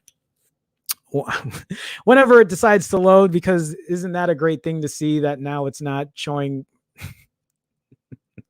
Okay, let me close the app again. So maybe it's just my end of it. I'm not making excuses if it's being shitty. There we go. So top apps, there we go. So you'll see Zoom, TikTok, the Cash App, Disney Plus, Instagram, Messenger, WhatsApp. I don't know what that heart one is. Snapchat, Netflix. The list goes on and on. Look, it has DoorDash, Pinterest, Venmo, Spotify. Look, it even has Google Meet. Like it has a ton of apps on it and it just keeps going and going. Did you see there's Google Home right there? There's a ton of stuff on here. And I've been able to move a good amount of my apps that I use. I feel like I have almost everything at this point instead of like core Google apps that I have been trying to avoid anyway, just so like I can try to live away from Google. Not that I'm moving away from Google, but just because I want to see what else is out there. So in terms of the Aurora store, I've been able to now almost get everything I need. I think there are other things that I need to look into, but I haven't had a chance to do that yet. The one thing I want to share too is, so right now my phone is at 45% battery. I'm just giving you a battery update because why not? This phone's actually had a lot of use on mobile networks. Also, for people who don't know, right now this phone is capable of 5G, right? And I'm going to talk about that as well. So if I look at the power consumption details, if you can see here, it's showing 1 day and 12 hours of usage. So 36 hours with 4.5 hours of screen on time, 4 hours and 34 minutes. So 36 hours of use, 4.5 hours of screen on time, and my battery is at 45% on the top there. If you look at the mobile network signal, you'll see there's a good amount of mobile I've been using on it, right? And then I want to share a video with you guys because I was able to download Speed Test and do a speed test on this phone. And I don't know if I have that video now. Oh, man. Of course, I'm not going to have that video. I had that video to share with you guys, and now I don't know if I have it.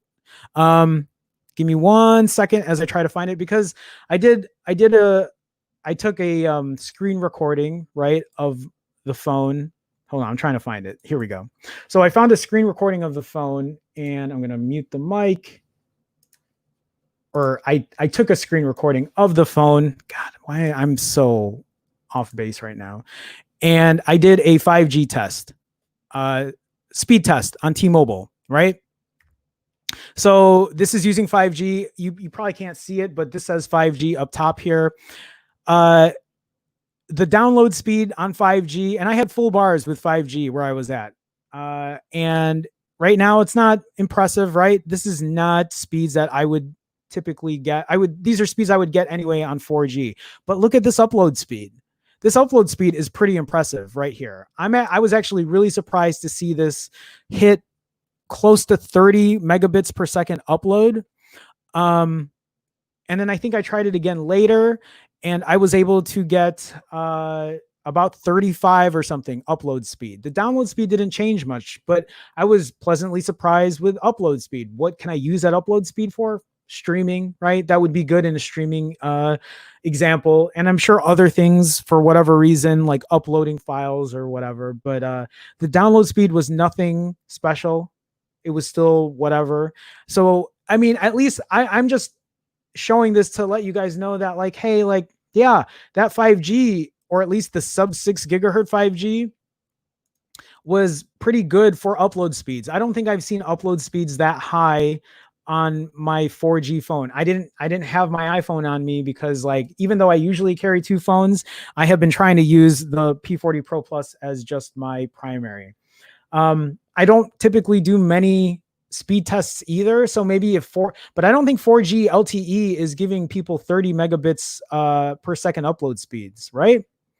I think that just might be a sub 6 gigahertz thing with 5G. I could be wrong. So if I am, I'll look into that later. Maybe I'll go out and I'll test I'll test my iPhone 11 Pro and test the upload speeds on that. But I was surprised to see that. Otherwise, I think that's really it. When I was going to talk about my Huawei P40 Pro Plus, again, I'm still thrilled using it.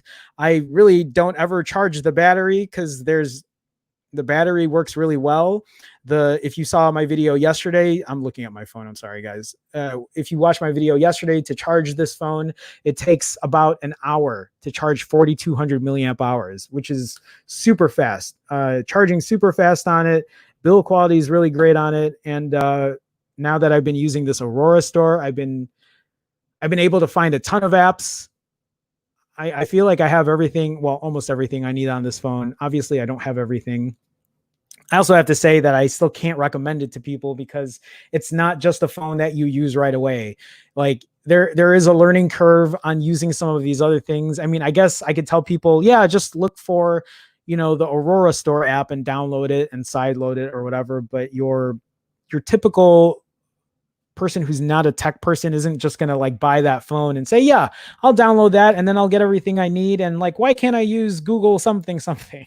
Like, so I still can't recommend it. But for someone like me who is really heavy on the camera and wanted something better in a camera experience than the Pixel 4 and the iPhone 11 Pro, this might be it.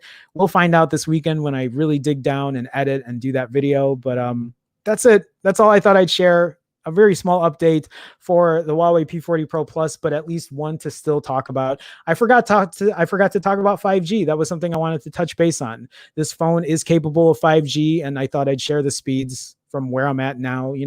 I'm here in Chicago, and those were the speeds I got off a T-Mobile network.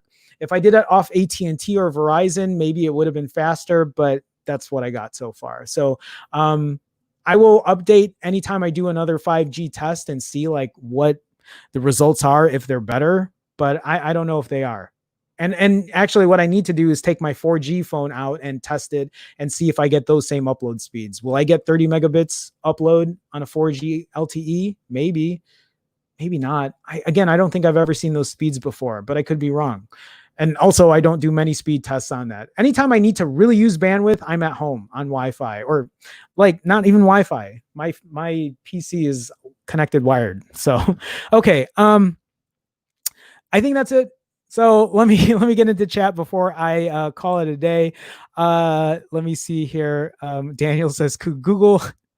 I could Google how to pronounce it. Yeah, I guess I could, but I'm not doing that right now. Darkman says, sup, Jerome. What's going on, Darkman? Welcome to the stream. Sorry you're in here during my end time, but there's always replay crew. Darkman says, LOL. Oh my God, insane battery. Yeah, the last, I think, was it 2 videos ago?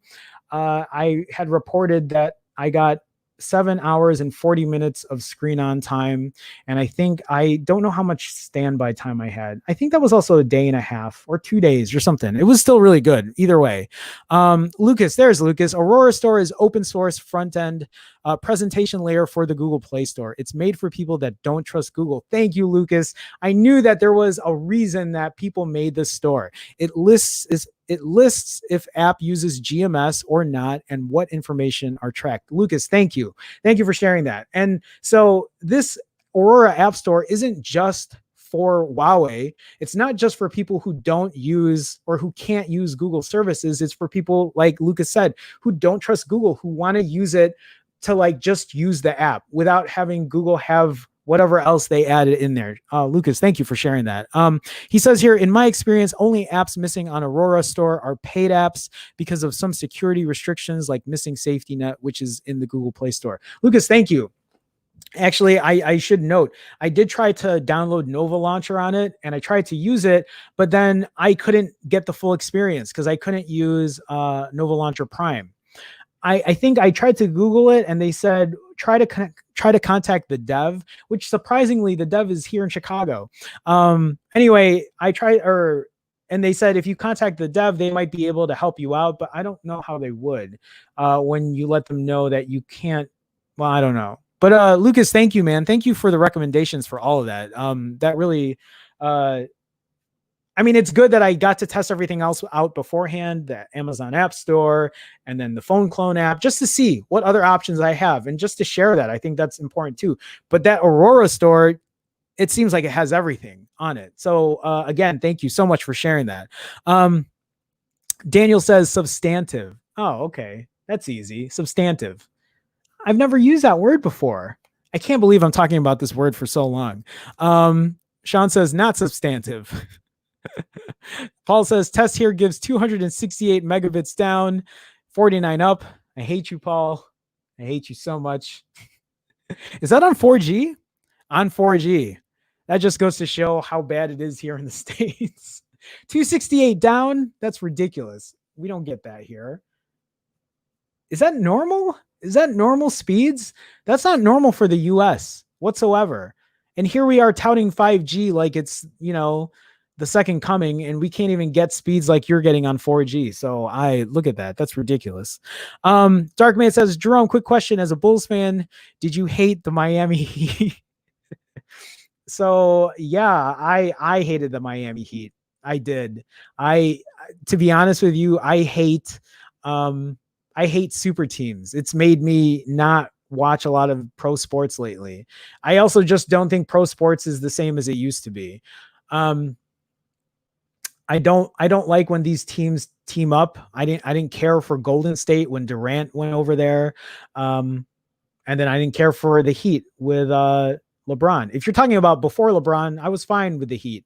I don't care for Dwayne Wade much. Why are we talking about basketball? I love my Bulls. And we're always going to be bad because we've had such a awful GM and whatever, but we have an awful front office, but whatever. I'm not into sports the same way anymore, just because like, again, like sports is a big money thing and it's driven by money and whatever. And yeah, anyway. So I do watch a lot of esports though. Well, Rocket League. That's all I watch now. And I don't have cable. I've cut the cord. So I can't even watch everything I've needed to that I used to watch. That was one of the big reasons I didn't want to cut the cord in the first place, was because I didn't want to lose sports, but I've learned to like walk away from it. I still like enjoy it. I'll still watch it here and there and I try to keep up, but it's not the same.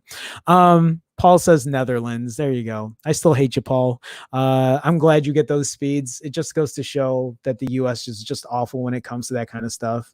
And I'm sure, like, I mean, I'm lucky that I found a good price to pay for my phone, but or my phone bill. But I know people here in the States who pay like $100 a month for their phone bill, and they get awful service and they're paying a ton of money for it. Lucas says, oh, we read that. Sorry, Lucas. Big House is asking if I'm streaming tonight. I think so, Big House. It's not 100%. It just depends on how I feel and how much work I have to do. I have so much going on lately, and that's kind of why like I've been trying to figure out like what I need to prioritize my stuff. But I think I'm going to join the guys tonight. I don't know whose channel it is on. I don't know whose channel it's on. So if you guys aren't aware, check Will's channel, Mike's, George's, or Ted's. That doesn't really help at all because then you have to check 4 other channels. But if I find out who's streaming, I'll let you guys know. Maybe I'll put it in the community tab on YouTube. But yeah, so maybe I'm streaming tonight. For anyone that doesn't know, we do something called Friday Night Tech Talk. And even if I'm not on it, you guys should check it out. They're great guys. I love those guys. They're awesome people, and they do great tech work as well. Team Verizon says, I disliked Miami back in 2011. Glad the Mavs won then. Same here. I'm so glad the Mavs won. They were deserving of that title. Sean says LeBron is a sucker for going to Miami. Sports, Daniel says, brought to you by Back in My Day. I like that. I like that. Paul says, I thought those were average speeds. Again, Paul, I hate you. I guess not. Hackney's asking me best Arnie film of all time. So Terminator 2 is probably my favorite. But if you guys look at my subscription, actually, I'm just going to share that real quick again. If you look, I feel like we're just very off topic here. If you look at my tier subscription, Hackney Man or anyone else, you'll see the cheapest one is the kindergarten cop tier. I don't think that's the worst movie. I just thought it was funny that like Kindergarten Cop, it's like the kiddie level or whatever. And then it moves on to the Predator and then Terminator. And then the next one after that is Terminator 2 Judgment Day, because that's my favorite. So even though there's a Terminator level, I feel like the Terminator 2 Judgment level is the better one. And then I made kind of a joke tier, which no one has subscribed for. This is $100 a month, and I called it Jingle All the Way. If you guys aren't familiar with Jingle All the Way from Arnold, it was a Christmas movie. And the reason I use that as a joke level is because back in the 90s, back when Conan did late night, like super late night at like 11:30 Eastern. I don't know if anyone used to watch Conan back in the 90s, but Conan used to have like this TV screen that would come down and it would pretend to be a host, and it would just be a face of a celebrity. And then the mouth, they would just like replace the mouth with someone else's mouth, and someone would do Arnold's voice.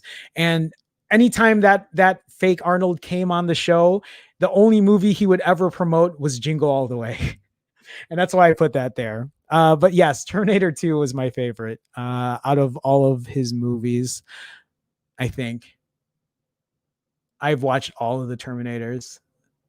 Wow, we're really going off topic. I really should end this, guys. So let me go back down here. You guys are talking about other stuff. Pumping Iron. There you go. That was good too. Big House is saying, cool, I'll be there. And the players barely play defense. That's true. Jerome, I love the fake Arnold. Yeah, so Team Bry knows what I'm talking about. He knows what I'm talking about. Conan's one of my favorites. I've been following him for a long time. I feel he got cheated a lot in the late night thing, but late night has changed so much. I don't even respect late night the way it is anymore. Jimmy Fallon, like, get out of here. Like, I don't care for that guy at all. Like him and his fake laugh. Like, no thanks. Team Variety, you should watch my new smash hit film Zing All the Way. I can't do Arnold's voice at all. But yeah, you know exactly what I'm talking about. Hackney Man says Terminator 2, Terminator 1, Predator, Total Recall. I love Total Recall also. Pumpin' Iron, My Order. Those are all great. Those are all great films. I love all of that. Okay, guys. I think this is the most off topic I've been for a while. And I'm amazed that I'm looking at people in chat and I'm like, why are you guys still in here listening to me talk about this stuff? We're going to call it quits today, guys. That's going to be it for today. I should be on tonight though. I don't know whose channel that's going to be on, but if you guys have a chance, I will be on Friday Night Tech Talk, at least for a little bit, or maybe later in the show. I don't know, but even if I'm not there, check them out. They're a great bunch of people. Again, I love those guys. They're great. So, that's it for today. Today's Friday. I hope all of you guys have a great weekend. I should just share this while we're here anyway. Because I feel like people who are here, they're just here because like they just want to be in on the show. So like I said earlier, I ended up getting a new position. And it's also in addition to like all the other work I'm doing, and like thankfully YouTube helps bring in some money and it helps offset costs, and that's great. But like for you guys that don't know, like I've been actively looking for other work, and I've been doing other work, but like I needed to make more money than just that. So I ended up finding another job, and they're paying decent enough where I can actually move out now. So I will be moving in the near future. It's been nice to stay here with my ma and help out like my aunts and uncles who are elderly, and I've been helping them out. But I've also been here for quite some time, since like February, and then coronavirus hit. Thankfully, I moved back to Chicago from LA like at a time when nothing got locked down yet. But how long has it been? It's been 5 months since I've been here, and like My mom, if it was up to my mom, I'm sure she would just let me stay here for the rest of my life. But like, it's weird. I'm not. I love my mom and I love my family, but I need my own space too. So thankfully, with this position and like the other money I'm making and the money I'm making on YouTube, I'm gonna be able to be moving out soon, and I'm gonna be moving into a tiny studio. Like for you guys that don't know, I love living in a very small space. I like the minimalism of where I'm, and I just love the city. And I know it's probably not the best time to move, but like I got to move eventually, and I'll probably just be stuck in there while I quarantine myself. But like, and most of the work I got is going to be from home anyway, so I'll still just be stuck in one space. But at least I'll be like in the heart of the city again. Like it's I'm going to be living in the area I grew up in as a kid, and like I love that area. It's actually very close to the hospital I was born at, and the same hospital my mom works at. So you'll be seeing something different. You're not going to get like this scene behind you anymore. I don't know how I'm going to set it up yet. It depends. But I probably won't be moving until like mid-August or like early September, something like that. So you'll see a change coming soon. I might have to take a couple of days off as I transition on that move, but we'll see how that goes. So just thought I'd fill you in. Since you guys are just in here hanging out anyway, just thought I'd share. So let me go back into stream before I head out. Kafir knows or Kafir Amar. I'm sorry. Who knows? Who knows about what?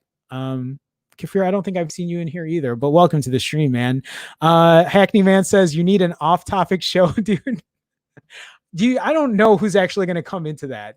I mean, we can keep things off topic for after an hour of streaming. I mean, we're an hour and a half in here, but I don't know. I mean, I have my other channel. Well, I don't know, man. I don't. It's like I would love to do these things, but it's also like, yeah, but I also need to work and make money. So, but I appreciate you guys hanging out, even if it's just to talk for a bit.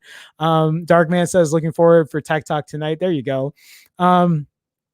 Let me see here. Paul's asking, where's Brian? Yeah, I don't know. He's been busy, man. I mean, I know he has a lot going on. Brian lives in New York City, and he's always doing stuff. But yeah, I don't know. He probably has stuff going on too.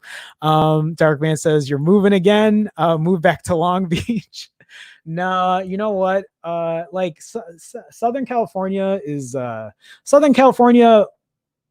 great. Like, and it was cool living in Long Beach. I lived right by the water. Like I was right by the ocean, and it was cool. But I don't know. It's different. Like at least Long Beach was like dense enough where I could just still ride because I have, for people who don't know, I have a scooter or a moped. Like I have this old Honda moped that goes like 50 miles an hour.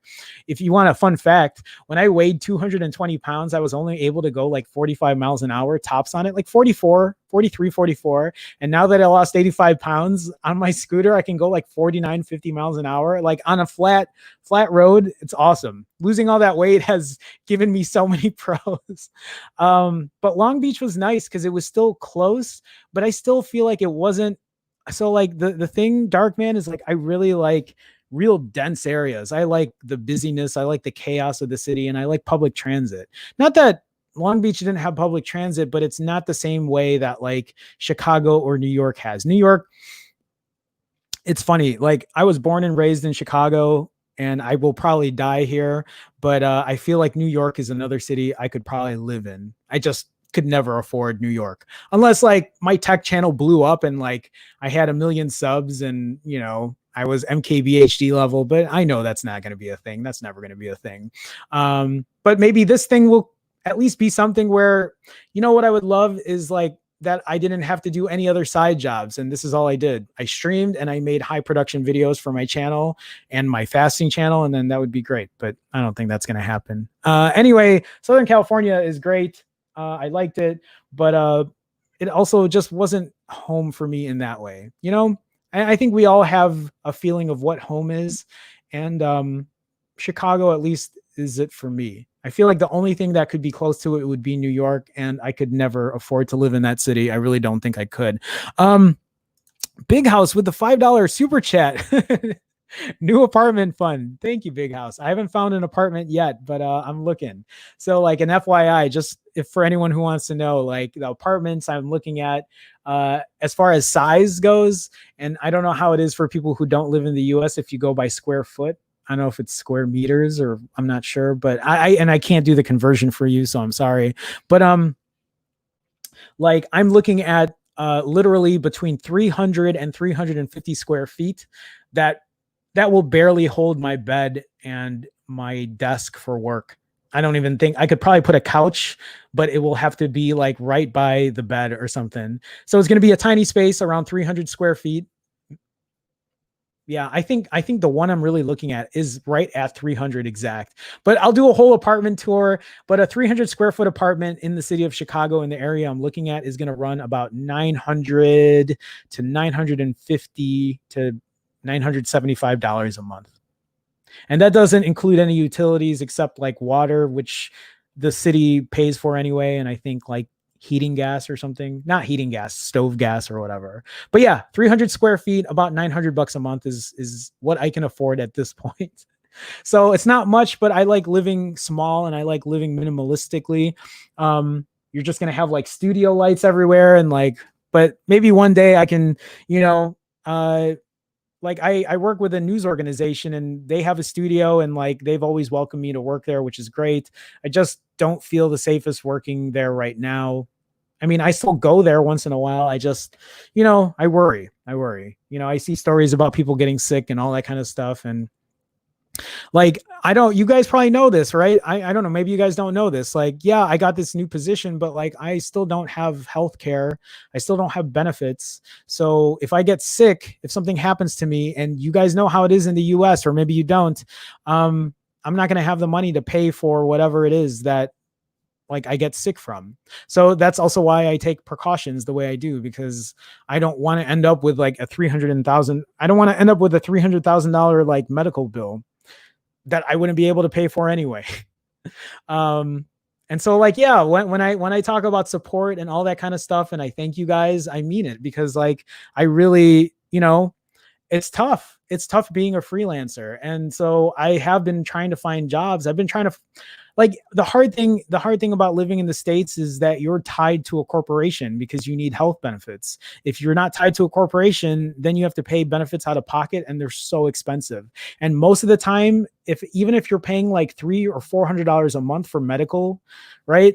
There's still like a $5,000 or $7,000 deductible, which means you have to pay $5,000 to $7,000 upfront first before they'll pay for any of that, before they even cover any kind of your medical expenses. That's why like I started taking care of myself a lot, like really trying to take care of like losing weight and all that kind of stuff. Cause if I get sick, like I'm screwed, like literally screwed, unless I find a full-time job. But if I find a full-time job, this is going to have to go away because it won't be a thing. That's why I'm trying to build up and trying to do what I'm doing. And like, again, that's why I thank you guys so much for the support, because without your support, I wouldn't be able to do a lot of this stuff. Like you guys help offset those costs. So thank you. Okay. So I see you guys saying congrats, and I appreciate that, guys. Thank you so much. Lucas is also saying a new setup, no tiny green Android figures in the background. Oh no. Yeah. I don't know how it's going to get set up. It depends on the apartment I get. The one thing I do want is I want to upgrade my webcam. I know that I just saw an article that you can use a GoPro Hero 8 to do that, and I have a GoPro Hero 8. I've been using my GoPro Hero 8 for my bike rides and stuff, and actually for my moped. I wanted to start making videos of that, and I didn't really know how I was going to do that, but we'll see. So I think that's the only thing I'll really upgrade. But I'm excited to move and then, kind of have a new setup. So we'll see how that comes out. But Darkman says, not too bad. That's decent price for a studio. So Darkman, are you in Long Beach? I can't remember if you're in Long Beach. So if you want to know what I paid in Long Beach, so in Long Beach, I got a hell of a deal. And so what ended up happening in Long Beach is I was able to, so apartments in Southern California are super expensive. And I don't know if, I don't think I've shared any of this with any of you guys, but at one point we ended up moving from, we were going to move from Long Beach to Los Angeles. And Los Angeles isn't far away. I mean, I could have still commuted, but we were going to move to Los Angeles, and then my company decided to move to San Diego. And then that kind of was like, I don't want to move to San Diego. And I quit. And there was more to it, and I'm not going to get into it. I'm not here to like talk about that kind of stuff right now. But when I lived in Long Beach, I was lucky because I found an apartment that wasn't an apartment. It was above somebody's garage. So if you guys watched my older videos, not that old, a couple months ago, and if you see the setup, the way it was set up, that was the apartment I was at. I was living above somebody's garage. So sometimes when I was recording and they would open the garage door, I would have to stop recording and I'd have to re-record. And it was a nice enough apartment, and I was paying $1,200 a month. That's what I paid for a studio apartment above somebody's garage. And like, it was kind of a backdoor deal or whatever, because like there was no real address. So if I had to put an address, it had to be to their apartment or their house. And then they would just filter the mail out and give it to me that way. And it was nice, but it was also kind of weird living above someone's garage. It didn't really feel like an apartment. It always felt like, because I had to go through the side of their house, and like, they were nice enough people. They were great people, but they had a kid, and like, it felt like it wasn't like my own stuff. It was my own, but like, it felt like I was still living with someone. Does that make sense? And I paid $1,200 a month for that, which was cheap. It was cheap at the time, $1,200 a month. So living in Chicago in 300 square feet for $900, I think is a steal. If I wanted to live in a further part of Chicago, like away from public transportation, I could find apartments for $700. Living in Chicago can be done for really cheap, and it would be bigger. But then I like living in the heart of the city. I like living amongst like a lot of stuff and a lot of people.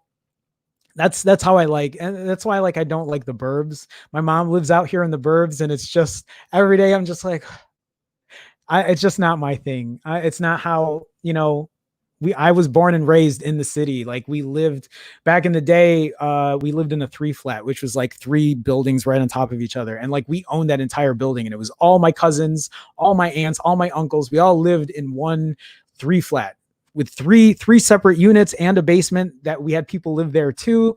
And it was just, that's how I live my life. I like city stuff. And living in the burbs right now I've been trying to fight like the kind of craziness of like being isolated and just having to drive everywhere. That's the thing too. I have a car right now, and if I move to the city, I'm probably going to sell it, because I haven't owned a car I bought a car in California. I still have California plates on it.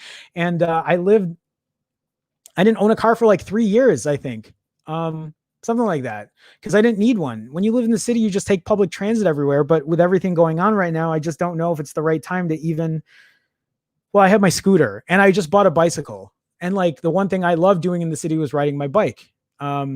And then that got stolen from me in the city as well. So I ended up buying a really nice bike now that I'm just going to carry with me to whatever apartment I have. I'll just carry it in and out. And that's a great way to get around in the city. Public transit, walking, and having a bicycle. And now I have a scooter, which is easy to park in the city. So, wow, I can't believe I talked so much. I can't believe you guys are still in here. Darkman says, yep, we're stuck in that rat race.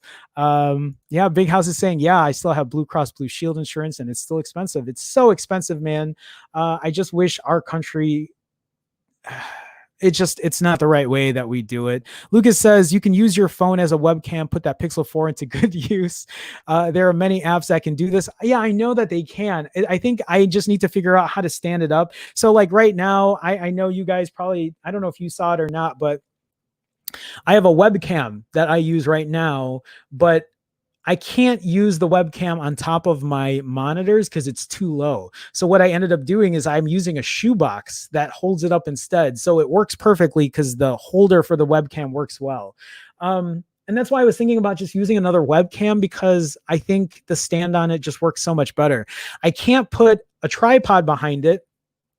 You guys don't know this, but right behind me. So like I don't have a lot of space. Like I'm literally sitting in a bedroom right now. Right like I'm pointing right behind my monitors is my bed. So when I sleep at night, I'm literally sleeping behind my monitors. There's monitors there. And if I move over too much, I hit the monitors, and I've hit them before, or I've hit the table that butts up right against the bed. So that's why I'm like, I don't care if I live in 300 square feet, because I'm literally living, I think, I don't know how big this bedroom is, 100 and, or like it's a 10 by 15 room or something. So moving to a 300 square foot apartment would be an upgrade at this point. Yeah, Lucas says there are also apps to use DSLR cameras as a webcam, which is, my DSLR is like right here when I do my other videos. And I have a Canon 80D, and there's software to do that as well. It just, I just have to figure out how I want to do it. I just don't have the space for it now, but that's something to look at too. Team Verizon says, damn, I got hospitalized for bleeding and some tests here in the UK, and they didn't charge us anything. Crazy. That's crazy you said that, because when I was in Southern California, my phone is ringing. I don't know who's calling me. Anyway, when I was in Southern California, even the company I worked at, I didn't have insurance, and I had to have something checked, right? Because I was worried about, thankfully it was nothing. But when I think I paid $400 or $500 out of pocket for it. And then I had lab work done, and then they mailed me and they charged me another $300. And what it was just like this. I had like this, it was a skin something. I don't know. It was like a growth, but it wasn't anything crazy. It was just weird. It was like I had a bump and it didn't go away. And I was like, what is going on? And the doctor was like, no, we can remove that. It costs $600 or 500 or whatever it was. And then they had to bring it into the lab to get it checked. And then they said it was nothing. It was just like a skin growth, and then it never grew back, which is great. And then the lab sent me a thing in the mail, and it was $300 on top of that. So it was $900 altogether. And I'm like, Jesus, like $900 for all of that just to get one thing checked to let me know that I was fine. But I needed to do it because I was scared and I had no idea what was going on. Crazy. Anyway, let me see here. Thank you for sharing your story, Team Bri. Let me see here. Yeah, I've been doing that for pub quizzing. What have you been doing for pub quizzing? Why am I losing focus on everything that's happening now? Paul says, don't get him riled up. He didn't get demonetized for a whole week. It's been a while. I haven't been demonetized for a while. That might not last. Well, no. Well, I'm just going to save that for later. So Team Verizon says, so I heard, sadly, it was the same thing back home when we were in the Philippines. Very expensive. It is. Yeah, God bless the National Health Service in the UK. They've basically been held up as heroes over here, especially during these times. That's great. It's so funny, Hackney, man, because, and for you guys too, since we're talking about it, like, how I was saying, like, I could live, like I like living in Chicago. I would consider living in New York, but it's too expensive. Another reason that keeps me here in Chicago is like my mom, right? Like my mom is never leaving this place, and I want to be close by her, right? She's my family. She's my best friend. But for a hot second, I was like, I could live in Canada. I thought about like I could live in Toronto. Like I visited Toronto and I really liked it, and they have, I don't know, it seemed nice there, but I don't even know if Toronto is even accepting anyone from the US because our numbers here are crazy with, the pandemic and everything going on. So, I feel like their system's probably better, right, than what we have here. I don't know. So, okay. Yeah, Team Verizon says, glad you're all better now. Yeah, I think for the most part, everything's good. And hopefully all of you guys are staying safe too, man. I think it's important that like we all, take care of yourselves and take care of each other. So guys, this is a much longer stream and we talked about a lot of off-topic stuff for a while. We're almost hitting 2 hours here. So I am going to call it a day, but I do want to thank everybody before I go, like I always do. Guys, if you're in here and you just got in here, please take a second, hit that like button. Please consider being a subscriber. It's just a way to support me. It doesn't cost anything. And especially if you guys like the content, I would appreciate it if you could do that. Like it helps my channel, I think, and it helps me grow. So It's marketing stuff I hate doing, but it's just a way to help and support. So if you guys are able to do that, please take a second and do that. I do want to thank everybody who has gone a step further as well. People who support me on Patreon, thank you so much. People who support me here as YouTube members by clicking that join button. And for also anybody who super chatted today, thank you so much. And for people who have super chatted in the past, all you guys have helped me get to where I'm at. And it helps inspire and encourage me to keep doing what I'm doing. So thank you guys again. I will be back Monday, 2 p.m. Central. We'll do it all over. We'll talk about more tech. Maybe we'll hear about more Pixel stuff. Who knows? But we'll get into that. Otherwise, Friday Night Tech Talk, I'll try to make that tonight. Even if I'm not on there, if you guys can catch those guys out, they're great people. But if none of that, if none of that happens, for sure, you'll see me on Monday, 2 p.m. Central, hashtag TNT JoeFi, tech news that Jerome Ortega finds interesting. I am about to hit the music, play the outro. Have a good one, guys. See you Monday.